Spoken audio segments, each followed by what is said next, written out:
सर्वत्र समाचार पत्र। सुरभि, अरे गरिमा, कहाँ जा रही हो? गरिमा, कुछ मत पूछो, पिताजी ने 3 किलोमीटर दूर वाले पार्क में जाने के लिए कहा है। सुरभि, अरे उस पार्क में तो बरसों से ताला लगा है, वहाँ क्या काम पड़ गया? गरिमा, पिताजी ने बताया है कि उस पार्क के जीर्णोद्धार के काम का उद्घाटन करने राज्यपाल महोदय आने वाले हैं। मुझे ये पता करना है कि वे आज आएंगे या परसों। सुरभि, अरे इतनी सी बात के लिए वहाँ जाओगी?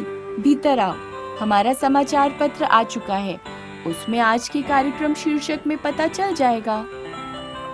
गरिमा, भीतर आते हुए, अरे वाह, तुम्हारे समाचार पत्र में आज के कार्यक्रम भी छपते हैं, यह तो मुझे पता ही नहीं था। सुरभि, वह तो तुम्हारे समाचार पत्र में भी छपते होंगे, तुम्हारे घर कौन सा समाचार पत्र आता है? गरिमा, मेरे घर? हम तो समाचार पत्र लेते ही नहीं।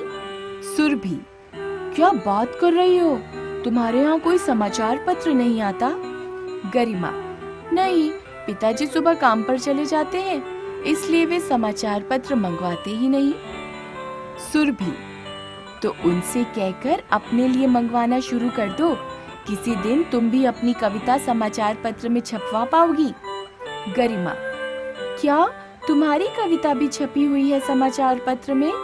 सुरभि, आज ही तो छपी है दैनिक जागरण में। गरिमा, सच? तुम्हारी कविता छपी है समाचार पत्र में? बहुत बहुत बधाई हो।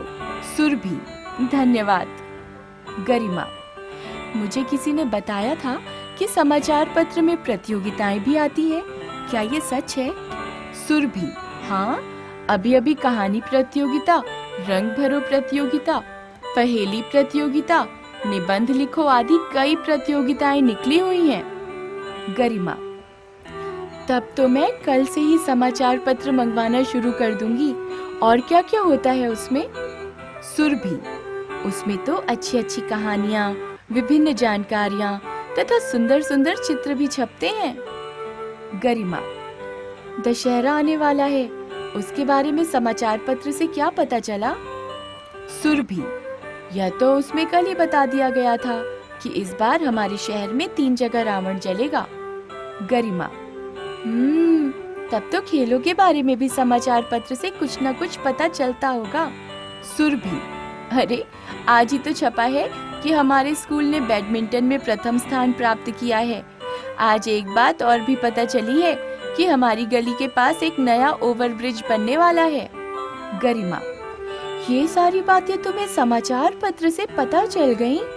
सुरभि, यह तो कुछ भी नहीं, एक और अच्छा समाचार बताती हूँ। चारू के पिताजी मंत्री बन गए हैं और आज मुख्यमंत्री उनके घर आने वाले हैं 4 बजे। गरिमा, मुख्यमंत्री कौन है? सुरभि, अब उनका नाम मैं तुम्हें नहीं बताऊंगी, स्वयं समाचार पत्र से अपना सामान्य ज्ञान बढ़ाओ। गरिमा, ठीक कह रही हो, अब पता चला कि समाचार पत्र के कारण ही सामान्य ज्ञान परीक्षा यानी जीके में तुम प्रथम आती हो। सुरभि, यह भी कुछ नहीं, आजकल तो हमारे आसपास की छोटी छोटी खबरें भी छपने लगी हैं। क्या तुम्हें पता है तुम्हारे मोहल्ले में कल रात चोरी हुई थी? गरिमा, चोरी? हमारे मोहल्ले में? सुरभि, नहीं पता ना? देख, समाचार पत्र में छपा है। और एक अच्छी खबर सुनो, तुम्हारी सहेली कीर्ति निबंध लेखन में प्रथम आई है, उसकी फोटो भी समाचार पत्र में छपी है।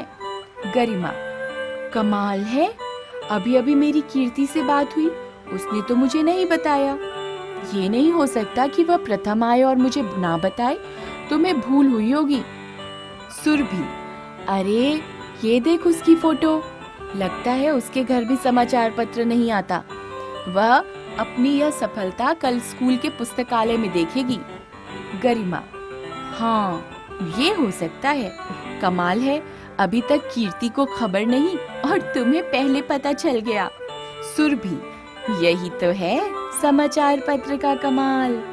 गरिमा, अब तो मुझे भी खरीदना ही पड़ेगा, वैसे महंगा आता होगा। सुरभि, अरे नहीं, एक छोटी सी चॉकलेट से भी सस्ता। गरिमा, बस ये कैसे हो सकता है? हमारी किताबें तो बहुत महंगी होती हैं। सुरभि, हाँ ये तो मैं भी सोचती हूँ, इतने सारे पन्ने इतने सस्ते कैसे हैं? मैं पिताजी से पूछती हूँ। पिताजी को संबोधित करती हुई, पिताजी ये समाचार पत्र इतना सस्ता क्यों होता है? पिताजी, बेटे समाचार पत्र वालों को सरकार से सस्ता कागज मिलता है। सुरभि, सरकार क्यों देती है इन्हें सस्ता कागज? पापा, बेटे सरकार चाहती है कि लोगों की जानकारी बढ़े, लोग अपनी समस्याएं इनमें लिखें जिससे सरकार को पता चले कि लोग क्या चाहते हैं। सुरभि, क्या इनमें हम अपनी समस्या भी लिख सकते हैं?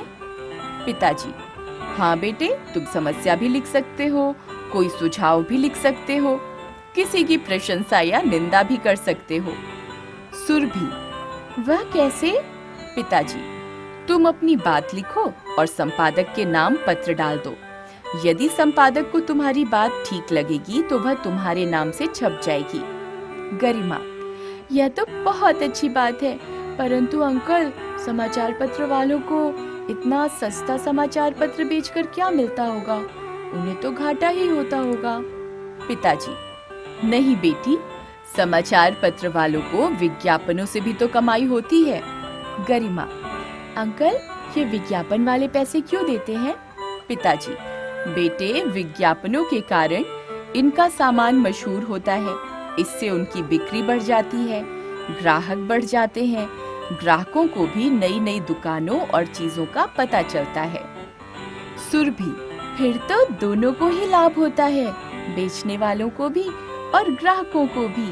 पिताजी, और बेटे समाचार पत्र से नौकरी, मकान, दुकान, शादी के रिश्ते आदि भी ढूंढे जा सकते हैं। गरिमा, हाँ अंकल, मेरे चाचा को भी समाचार पत्र पढ़कर नौकरी मिली थी। सुरभि, वह कैसे? गरिमा, यह तो मुझे नहीं पता।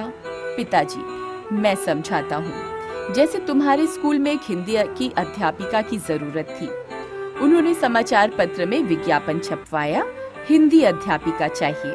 सुरभि, हाँ, तब जिन लोगों को नौकरी की चाहत रही होगी उन्होंने पढ़कर विद्यालय में आवेदन भेज दिया होगा। पिताजी, बिल्कुल ठीक। इस तरह स्कूल को एक योग्य अध्यापिका मिल गई और अध्यापिका को नौकरी। गरिमा, यह तो बहुत अच्छा तरीका है, मैं भी अपने भैया से कहूंगी कि वे नौकरी के लिए समाचार पत्र में देखें। सुरभि, परंतु पहले खरीदो तो सही। गरिमा, मैं अभी जाकर पिताजी से बात करती हूँ, चलती हूँ। अच्छा अंकल जी, नमस्कार। अपना इंडिया, गोल्डन बुक्स का दीवाना, गोल्डन बुक्स का दीवाना। पढ़ाई हो जो करनी, जरा भी ना घबराना, जरा भी ना घबराना। गोल्डन बुक्स को अपनाना, अपना इंडिया बुक्स का दीवाना, गोल्डन बुक्स का दीवाना, गोल्डन